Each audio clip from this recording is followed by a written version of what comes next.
സ്തുതിയും പുകഴ്ചയും ഉണ്ടായിരിക്കട്ടെ. പരിശുദ്ധ പരമദിവ്യകാരുണ്യത്തിന് നേരവും ആരാധനയും സ്തുതിയും പുകഴ്ചയും ഉണ്ടായിരിക്കട്ടെ.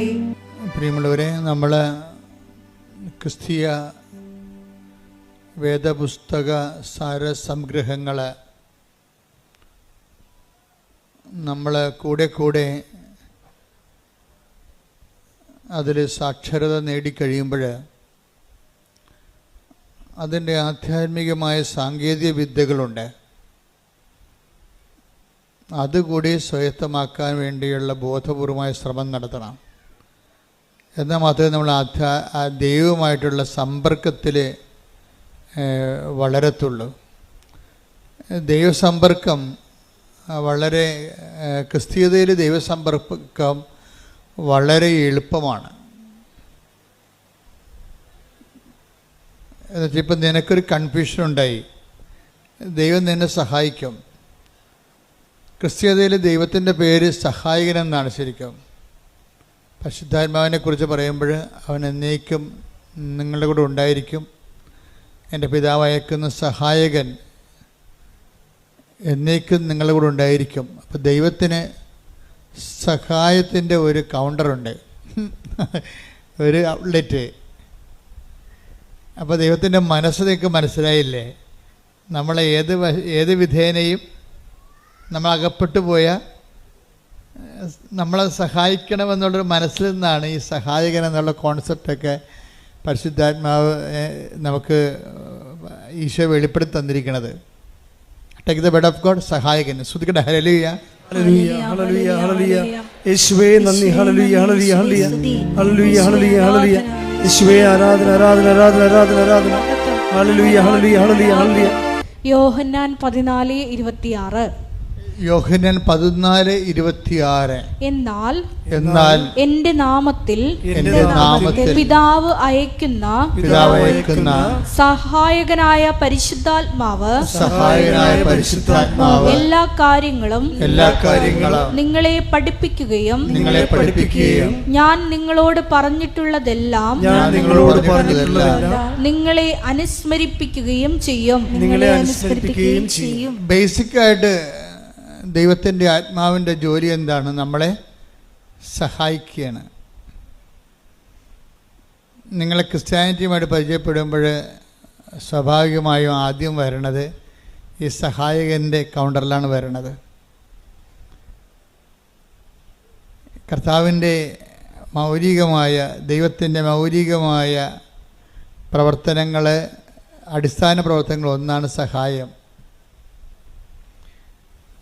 അമ്മയിലൂടെ പോലും നമുക്ക് കിട്ടുന്ന സഹായങ്ങളെ ദൈവത്തിൻ്റെ പൊതു നിലപാടിൻ്റെ ഭാഗമായിട്ടാണ്.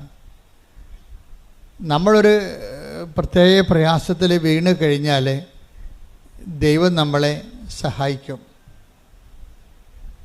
അത് ഇസ്രയേലിൻ്റെ ഒരു അനുഭവമാണ്. ഇസ്രയേലിന്, യഹൂദന്മാർക്ക്, അവരാണല്ലോ ഈ വെളിപാടിൻ്റെ ആദ്യത്തെ ആൾക്കാർ. അതുകൊണ്ട് തന്നെ അവരും ദൈവത്തെ മനസ്സിലാക്കിയിരിക്കുന്നത് തക്ക സമയത്ത് സഹായിക്കുന്നയാളെന്നാണ്.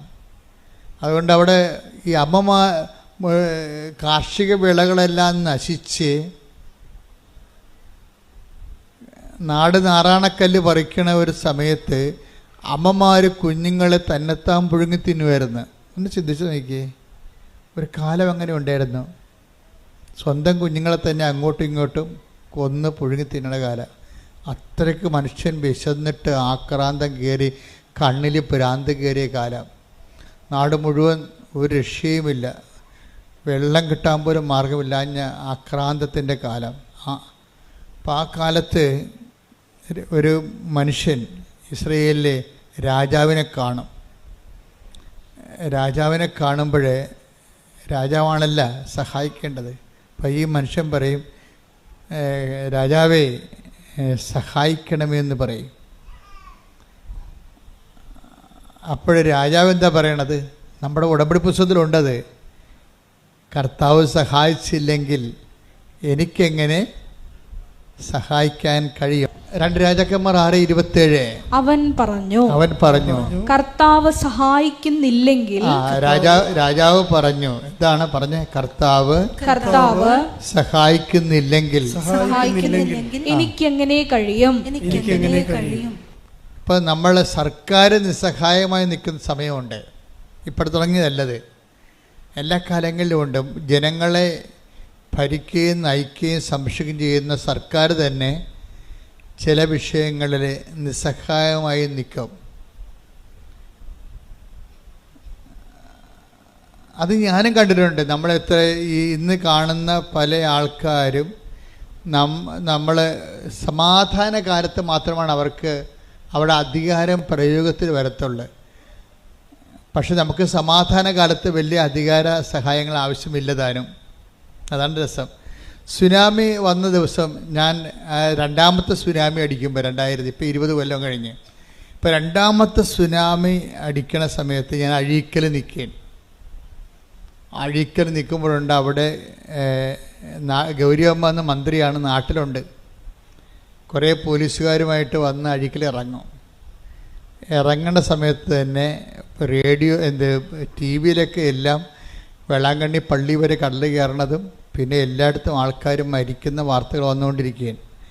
അപ്പോൾ ആൾക്കാർ കടപ്പുറത്തുനിന്ന് കുടിയൊഴിഞ്ഞ് കിട്ടിയത് ആടെങ്കിൽ ആട്, പശുവെങ്കിൽ പശു, കിട്ടിയതൊക്കെ എല്ലാം എടുത്ത് ഓട്ടോറിക്ഷയായാലും പെട്രോറിക്ഷയായാലും സൈക്കിളിൻ്റെ പുറകിലൊക്കെ ജനം ഇങ്ങനെ പാലായനം ചെയ്യണ കാഴ്ചയാണ്. ഞാൻ എൻ്റെ കണ്ണുകൊണ്ട് ആദ്യം കണ്ടതാണ് ഇങ്ങനെ ജനം ഇങ്ങനെയാണ് കൂട്ടത്തോടെ കുടിയൊഴിഞ്ഞു പോണത് എങ്ങനെയാണെന്ന്. ആ സമയത്താണ് ഗൗരിയമ്മയും കുറേ പോലീസുകാരും കൂടി വന്നത് മാത്രമേ നമുക്ക് ഓർമ്മയുള്ളൂ. മൂന്നാമത്തെ തിര ഇങ്ങനെ തിരിഞ്ഞു വന്നപ്പോൾ ആൾക്കാർ അലറി കടപ്പുറത്ത് കിടന്നുണ്ട്. അപ്പം തന്നെ ഗൗരിയമ്മ ഒരു കണക്കിന് ഒരു കാല് അകത്ത് വെച്ച് ഒരു കാലം പുറത്ത് വെച്ച് ഒരു കണക്കിന് കാറും കൊണ്ട് അവിടുന്ന് പോലീസുകാരെല്ലാം കൂടി ഓടിക്കളഞ്ഞു അവിടുന്ന്. അപ്പോൾ എനിക്ക് മനസ്സിലായി, മന്ത്രിയാണെങ്കിലും ഒന്നും ചെയ്യാനില്ല, അവിടെ നിസ്സഹായനാണ്. ആരായാലും നിസ്സഹായനാണ്. അപ്പം എനിക്കൊരു പേടി വന്നത് ജനമിങ്ങനെ കൂട്ടത്തോടെ പാലായനം ചെയ്യണം കണ്ടപ്പോൾ എനിക്ക് ഭയങ്കര പ്രയാസമായി. കാര്യം ഇനി ജനം തിരിച്ചു വരത്തില്ലേ? ഇനി എന്താണ്? കടൽ കയറി വരികയാണ്, മൂന്നാമത്തെ കയറ്റം കയറി കഴിഞ്ഞാൽ നാട് മുങ്ങിപ്പോവുക. അപ്പോഴും ഞാൻ നോക്കിയപ്പോൾ എൻ്റെ മുമ്പിലുണ്ടായത് ഈ മദർ തെരേസയുടെ കുറേ കന്യാസിമാരാണ്. അവർ 3-4 പേര് മനക്കോടത്തുനിന്ന് വന്ന് അഴീക്കാൻ നിൽക്കുകയാണ് ഈ ദുരന്തം കണ്ട്. ഞാൻ ഉടനെ, അവർ കുറച്ച് പ്രാർത്ഥനയൊക്കെ ഉള്ളവരാണല്ലോ, ഒന്നുമില്ലെങ്കിൽ പ്രാർത്ഥന അല്ലെങ്കിൽ അവർ നല്ല പ്രവർത്തനങ്ങളുള്ള ആൾക്കാരാണ്. അപ്പം പ്രാർത്ഥന, പ്രവർത്തനം, പ്രയോഗം എല്ലാം പ്രഖ്യാപനത്തിൻ്റെ ഒരു ഭാഗമാണ്. അപ്പോൾ അവർക്ക് ബലമുണ്ടാകും, ദൈവതിരുസന്നിധിയിൽ അവർക്ക് ബലമുണ്ട്. അപ്പം ഞാൻ ഉടനെ അവരെയും വിളിച്ചുകൊണ്ട് കടലിലോട്ട് ചെന്ന്. അപ്പോൾ എൻ്റെ മനസ്സിലുണ്ട് എന്താ വെച്ചാൽ വേറെ അവിടെ കാഴ്ചക്കാരിക്കാവുന്നല്ലാതെ ദൈവത്തിൻ്റെ ആൾക്കാർക്കല്ലാതെ അവിടെ ഒന്നും ചെയ്യാനില്ല. അത് നമ്മൾ കണ്ടതാണ്, നേരെ കണ്ട സംഭവമാണ്. അപ്പം ഞാൻ 4 കന്യാസിമാരെയും വിളിച്ചുകൊണ്ട് കടലിലോട്ട് ചെന്നിട്ട് എന്താ ചെയ്യണമെന്ന് വെച്ചാൽ അവിടെ മുട്ടിൽ നിന്നിട്ട് ഇവരുടെ ഈ കന്യാസിമാരുടെ കൈ അപ്പുറത്തും കോർത്ത് പിടിച്ചുകൊണ്ട് ഞങ്ങൾ സ്വർഗസ്ഥനായ പിതാവ് നന്മറിഞ്ഞുറയും ചൊല്ലി. എന്നിട്ട് ഞാൻ പറഞ്ഞത് ഒറ്റ കാര്യമേ ഉള്ളൂ, കർത്താവേ, ജോബിൻ്റെ പുസ്തകത്തിൽ എഴുതിയിട്ടുണ്ട്, എന്താണ്? കടലിന് ഓടാമ്പൽ വെച്ചത് നീയാണെന്ന്. നീ ഇന്ന് ഓടാമ്പൽ വെച്ചില്ലെങ്കിൽ ഈ ജനം ഉണ്ടാകത്തില്ല. അതായത് കടലിന് ഓടാമ്പൽ വെക്കുന്നത് കർത്താവാണെന്ന് ജോബിൻ്റെ പുസ്തകത്തിലുള്ളതാണ്. ഈ വചനങ്ങൾ പഠിക്കുന്നതിൻ്റെ ഉദ്ദേശം തക്ക സമയത്ത് നമുക്കത് പ്രയോഗിക്കാൻ വേണ്ടിയാണ്. എൻ്റെ മനസ്സിൽ പരിശുദ്ധാത്മാവ് എൻ്റെ ഒരു സഹായം തന്നതാണ്. എന്താണ്? ഈ വചനം ഓർക്കടാ, ഈ വചനം ഓർത്ത് പ്രാർത്ഥിക്കാൻ പറഞ്ഞു. ആ വചനം ഞാൻ ഓർത്തപ്പോഴേ അത് സഹായമാണ് ശരിക്കും. പരിശുദ്ധാത്മാവിൻ്റെ വചനം ഓർപ്പിച്ചു തരുമെന്നാണ് പറഞ്ഞത്. എന്താണ്? ഞാൻ പഠിപ്പിച്ചിട്ടുള്ളത് നിങ്ങളെ അനുസ്മരിപ്പിക്കുകയും ചെയ്യും. Take the bed of God. ശ്രദ്ധിക്കട്ടെ. ഹല്ലേലൂയ. യോഹന്നാൻ 14:26. യോഹന്നാൻ 14:26. എന്നാൽ എന്റെ നാമത്തിൽ പിതാവ് അയക്കുന്ന സഹായകനായ പരിശുദ്ധാത്മാവ് എല്ലാ കാര്യങ്ങളും നിങ്ങളെ പഠിപ്പിക്കുകയും ഞാൻ നിങ്ങളോട് പറഞ്ഞിട്ടുള്ളതെല്ലാം നിങ്ങളെ അനുസ്മരിപ്പിക്കുകയും ചെയ്യും. അപ്പൊ ഈ അനുസ്മരണ ഒരു സഹായമായിട്ടാണ് അവിടെ വെളിപാട് കൊള്ളണത്. നിങ്ങൾക്ക് തക്ക സമയത്ത് പ്രാർത്ഥിക്കാൻ വചനങ്ങൾ വേണം. കാര്യം നമ്മൾ വായിത്തൊന്നേ വിളിച്ച് പ്രാർത്ഥിക്കണ പോലെ അല്ല വചനം പ്രാർത്ഥിക്കണത്. വചനം പ്രാർത്ഥിക്കുമ്പോൾ വചനത്തിലുള്ളത് എല്ലാം ദൈവത്തിൻ്റെ വാഗ്ദാനങ്ങളാണുള്ളത്. അപ്പോൾ ഞാൻ നിങ്ങളെ അനുസ്മരിപ്പിക്കുമെന്ന് പറഞ്ഞു കഴിഞ്ഞാൽ വാഗ്ദാനമാണത്. അപ്പോൾ ദൈവം ഇപ്പം നമുക്കറിയാമല്ലോ, ബ്ലോക്കിലായാലും പഞ്ചായത്തിലായാലും നമുക്ക് ഇഷ്ടമുള്ളത് പോയി ചോദിക്കാൻ പറ്റത്തില്ല. ബ്ലോക്കിൽ ചെന്നിട്ടും പറയണേ എനിക്ക്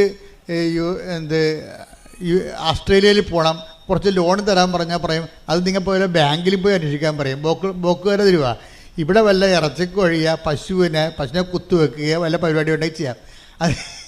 അത് ബ്ലോക്കിൽ ചെന്നിട്ട് നമ്മൾ ഉടനെ ഓസ്ട്രേലിയയിൽ പോകണം ലോൺ തരണമെന്ന് അവർ തരുക? തരത്തില്ല. അത് വെച്ച് കഴിഞ്ഞാൽ അവർ അതിൻ്റെ പ്രൊവിഷൻ ഇല്ല. നമ്മളെപ്പോഴും ദൈവവചനം പറഞ്ഞ് പ്രാർത്ഥിക്കുമ്പോഴുള്ള ഗുണമെന്ന് പറയുന്നത് ദൈവവചനത്തിൽ അതിൻ്റെ പ്രൊവിഷനുണ്ട്. എന്താണ് നിനക്ക് കിട്ടണമെന്നറിയാം. നമുക്കൊരു വാഗ്ദാനം തന്നിട്ടുണ്ട്. അപ്പോൾ നിങ്ങളോട് അരമണിക്കൂർ വചനം വായിക്കാൻ പറഞ്ഞിട്ടില്ലേ? അരമണിക്കൂർ എന്ന് പറയുമ്പോൾ ഈ അരമണിക്കൂർ ഇങ്ങനെ നിങ്ങൾ നോവൽ വായിക്കണ പോലെ വായിച്ചു പോകാനല്ല ഞാൻ ഉദ്ദേശിക്കുന്നത്. നിങ്ങളൊരു 5 മിനിറ്റ് വായിച്ചിട്ട് അത് തന്നെ ആവർത്തിച്ച് വായിക്കണം. പിടികിട്ടിയ 5 മിനിറ്റ് വായിക്കണം. വായിച്ചിട്ട് പിന്നെ എന്ത് ചെയ്യണം? ആവർത്തിച്ച് വായിക്കണം. ആവർത്തിച്ച് വായിക്കുമ്പോൾ ഏതെങ്കിലും ഒരു വചനത്തിൽ നിങ്ങൾക്ക് അനോയിൻറ്റിങ് കിട്ടും. വചനത്തിൽ അങ്ങനെ ഒരു പ്രശ്നമുണ്ട്. ഇപ്പോൾ ഒരു 5-8-10 അമ്മമാർ നിൽക്കുകയാണെന്ന് വിചാരിച്ചോ. അപ്പോൾ നമ്മൾ പെറ്റ നമ്മുടെ കുഞ്ഞ് ഇങ്ങനെ വരുമ്പോൾ എല്ലാ അമ്മമാരെയും നോക്കും. എന്നിട്ട് ആ കൊച്ചിൻ്റെ അമ്മയെ കാണുമ്പോഴാണ് ആ കൊച്ചിങ്ങനെ കൈ പൊക്കണത്. അപ്പോൾ ഉടനെ അമ്മ വാരിയെടുക്കും അതിനെ. അതുപോലെ ചില വചനങ്ങൾക്ക് നമ്മളെ കാണുമ്പോൾ അഭിഷേകം ഉണ്ടാവും. നമ്മൾക്കതിൻ്റെ അഭിഷേകം കിട്ടും. ഉടനെ ആ വചനം നമ്മൾ പറയും അത് കാണാതെ പഠിക്കാൻ പറയും. ആ വചനം കാണാതെ പഠിക്കാൻ പറയും. അങ്ങനെ വചനം പഠിക്കണത്. അല്ല ഞാൻ വചനപ്പെട്ടിന്ന് എടുത്തിട്ട് കുറേ വചനം കാണാതെ പഠിച്ചേക്കാം. അല്ലെങ്കിൽ ഞാൻ വചനം വായിക്കുമ്പോൾ അങ്ങോട്ട് വായിച്ച് പോയേക്കാം. അങ്ങനെ വായിച്ചാൽ നിങ്ങളങ്ങനെ വായിച്ച് പോയിക്കൊള്ളും. എവിടെ പോകുന്നത് നമുക്ക് ആർക്ക് അവർ പിടിയും കിട്ടത്തില്ല. എങ്ങോട്ടാണ് പോകണമെന്ന് അറിയാൻ പറ്റത്തില്ല. വായിച്ച് പോകാനല്ല നോക്കേണ്ടത്.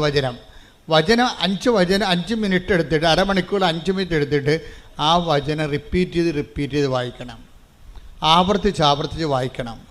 കാരണം ഞാൻ ദൈവവുമായിട്ട് ഇടപഴകുകയാണെന്നുള്ള ബോധം ഉണ്ടാകണം. അല്ലാതെ ഒരു പുസ്തകം വായിക്കണം തോന്നരുത്. നമുക്ക് വായിക്കാം.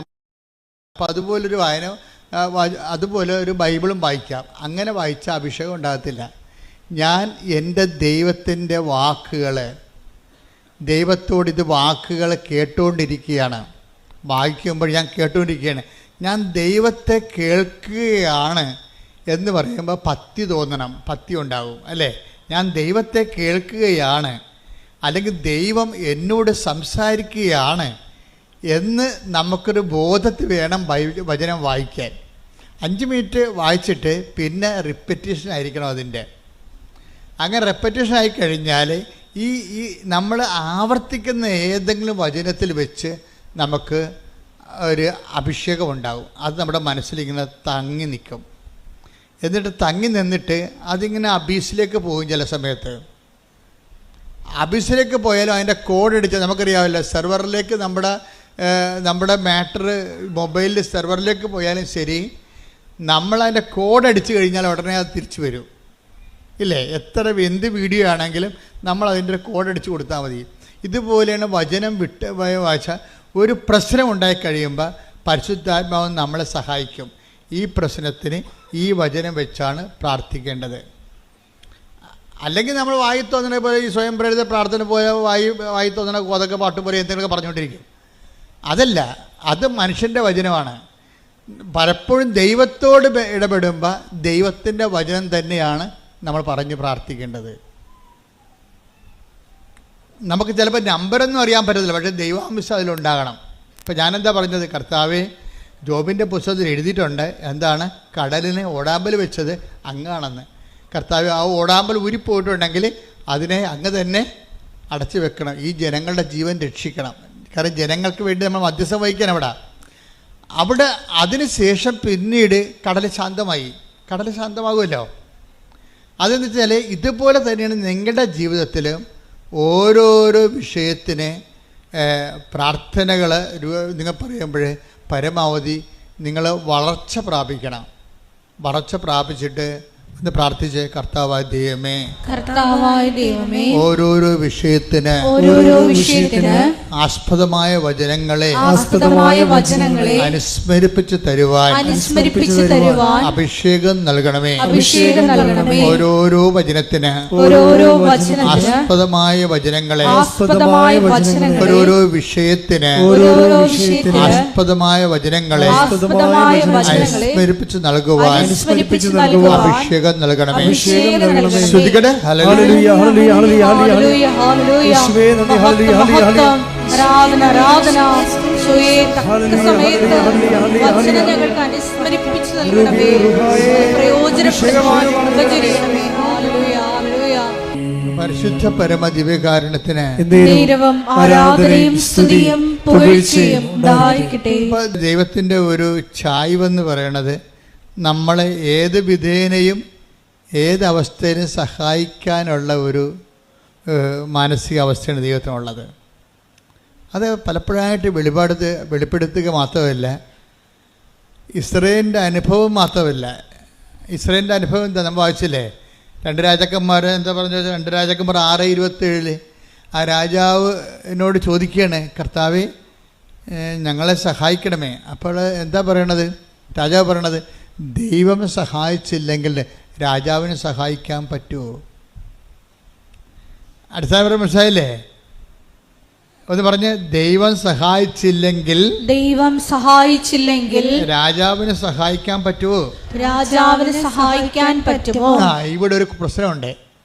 നിങ്ങൾക്ക് ലഭിച്ച പല സഹായങ്ങളും നിങ്ങൾ അങ്കിളിൻ്റെ മകൻ സഹായിച്ചു, അങ്കിള് സഹായിച്ചു, കൂട്ടുകാർ സഹായിച്ചു, നാട്ടുകാർ സഹായിച്ചു, പാർട്ടിക്കാർ സഹായിച്ചു എന്ന് പറഞ്ഞില്ലേ? ഇങ്ങനെ പറഞ്ഞാൽ ഉള്ള സഹായം കൂടി പോകും. എന്താ കാര്യം? ദൈവം സഹായിക്കുന്ന കൊണ്ടാണ് അവർക്ക് നമ്മളെ സഹായിക്കാൻ പറ്റണത്. അത് ഓർക്കണം. അല്ല, നിങ്ങൾ അവിടെ അടിമകളായിട്ട് ജീവിച്ചിട്ട് കാര്യമില്ല.